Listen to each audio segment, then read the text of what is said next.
Doctor छमिया लोमड़ी। दोस्तों, यह बात है अफ्रीका के कांगो जंगल की है।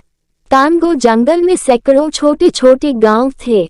उसी जंगल में एक छोटा सा टाउन था जिसका नाम था जुम्बा। जुम्बा में कोई इंसान नहीं रहते थे, बल्कि जुम्बा एक जानवरों से संपन्न गांव था। आसपास के सभी गांव में जुम्बा सबसे प्रसिद्ध गांव था।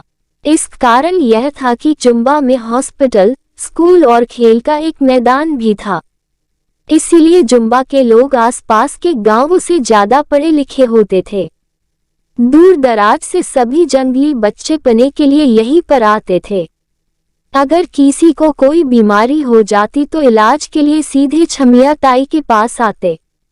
इसीलिए जुम्बा गांव का दूर दूर तक बोलबाला था। छमिया ताई एक बुई लोमड़ी है जो सभी मरीजों का इलाज 5 रुपए में करती है।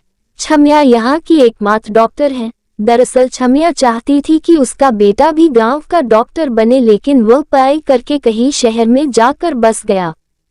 वैसे तो जुम्बा में बारिश बहुत कम होती है, लेकिन बारिश के मौसम पानी के कारण यहाँ पर निफा नाम की बीमारी फैल जाती है।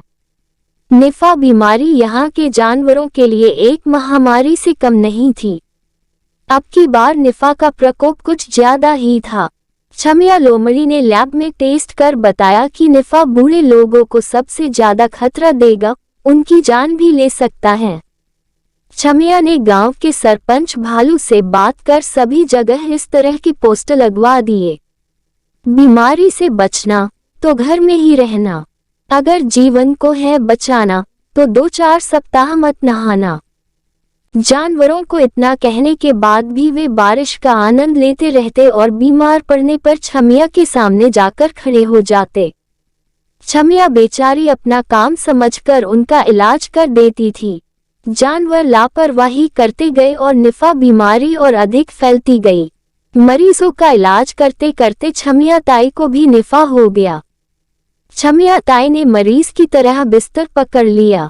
अब पूरे गांव में इलाज करने वाला दूसरा कोई नहीं था।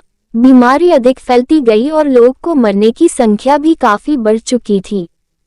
छमिया को इस बात का बहुत दुख था कि अब वह किसी का इलाज नहीं कर सकती है, लेकिन छमिया से रहा न गया और उसने वैक्सीन बनाने का फैसला किया। अगले दिन छमिया ने सरपंच भालू से कहकर एक मीटिंग बुलवाई। छमिया ने कहा कि मैं बहुत जल्द इस बीमारी की वैक्सीन बनाने वाली हूँ, लेकिन मुझको इसके परीक्षण के लिए 3 लोगों की जरूरत पड़ेगी। क्या आप में से कोई 3 लोग तैयार हैं? और याद रखें कि इसमें आपकी जान को खतरा भी हो सकता है, लेकिन अगर एक बार हमारा टेस्ट सफल हो गया तो फिर हमारे लाखों जानवरों को इस बीमारी से बचाया जा सकता है। सभी जानवर एक दूसरे का मुंह देखने लगे और कोई राजी नहीं हुआ। छमिया को बुरा लगा, लेकिन उसने ठान लिया कि वह लोगों को इस तरह मरने नहीं देगी। छमिया ने तय किया कि सबसे पहले वह खुद पर ही इस वैक्सीन को आजमाएगी। छमिया गुप्त तरीके से 5 दिनों तक जंगल में घूमती रही और जड़ी बूटियों को इकट्ठी करती रही। जड़ी बूटियों को लेकर वह हॉस्पिटल में आई और उसने एक दमदार वैक्सीन का निर्माण किया। दरअसल दमदार को लेने के बाद कोई भी जानवर 4 घंटों के लिए गहरी नींद में सो जाता है।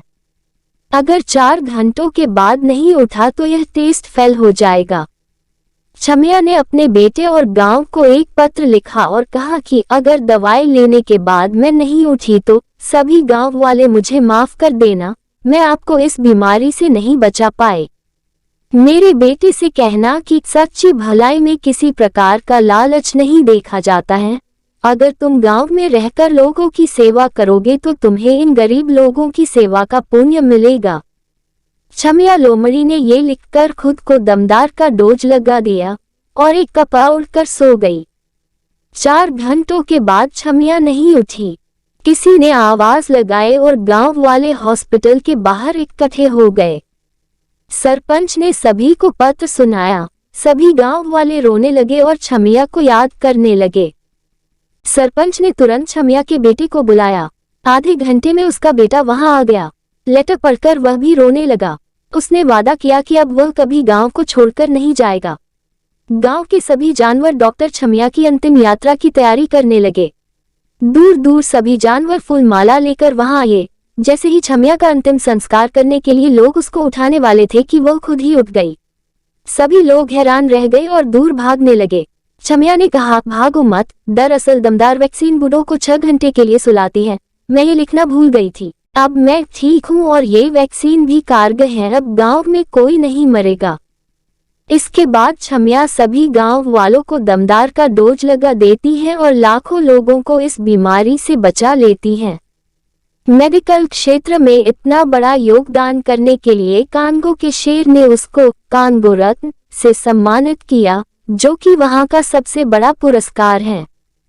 कहानी का नैतिक हिंदी मॉरल स्टोरीज, तकदीर भी उनका साथ देती है जो स्वयं कभी हार नहीं मानते हैं। इस वीडियो में आपको कुछ भी अच्छा लगा हो और कुछ सीखने को मिला हो तो प्लीज चैनल को सब्सक्राइब और वीडियो को लाइक, कमेंट, शेयर करना मत भूलना। हम आपके लिए अच्छे कंटेंट लाते रहेंगे।